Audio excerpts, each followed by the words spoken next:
আপনারা সবাই কেমন আছেন? আজকের এই ভিডিওর উদ্দেশ্যটা একবারে ভিন্ন।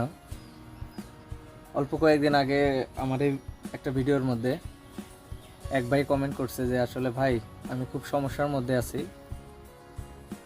আমি একটা চাকরিতে অবস্থানরত আছি, চাকরি ছেড়ে দিয়ে আর কি খামার শুরু করব। তো এই ভাইয়ের উদ্দেশ্যেই আজকের এই ভিডিওর আর কি টপিকটা সাজানো।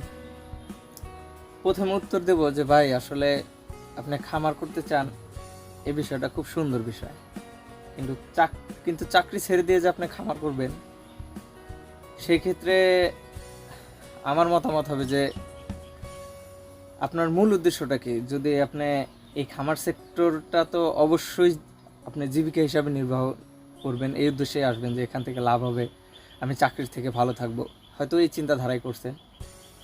কিন্তু আসলে দেখেন, এই উত্তরটা দিতে আসলে একটু সময় লাগবে। কারণ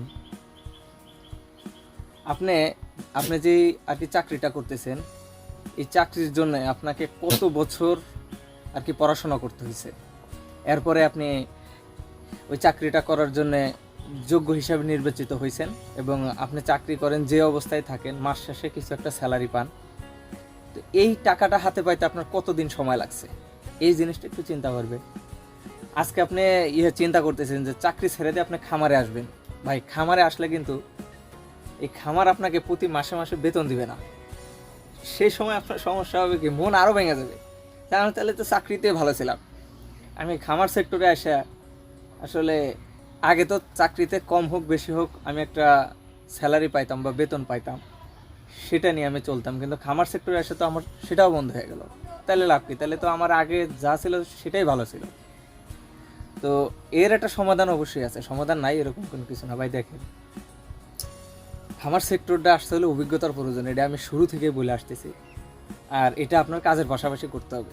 যদি আপনার হিউজ পরিমাণ টাকা বা বাজেট না থাকে, যদিও থাকে, তারপরে আপনার অভিজ্ঞতার জন্য অল্প আকারে প্রথমে শুরু করে অভিজ্ঞতা হলে তখন আর কি আপনি এটা আর কি বেশি আকারে করবেন। কারণ আপনি প্রথমে যদি বেশি আকারে করেন, সেই ক্ষেত্রে আপনার লস হওয়ার সম্ভাবনাটাই বেশি, কারণ আপনার কোনো স্কিল নেই। আর ভাই একটা কথা বলছে যে ভাই অনেক সমস্যার মধ্যে আছে। আসলে বর্তমান পৃথিবীতে যে অবস্থা, মধ্যবিত্ত যারা আছে এদের খুব সমস্যা।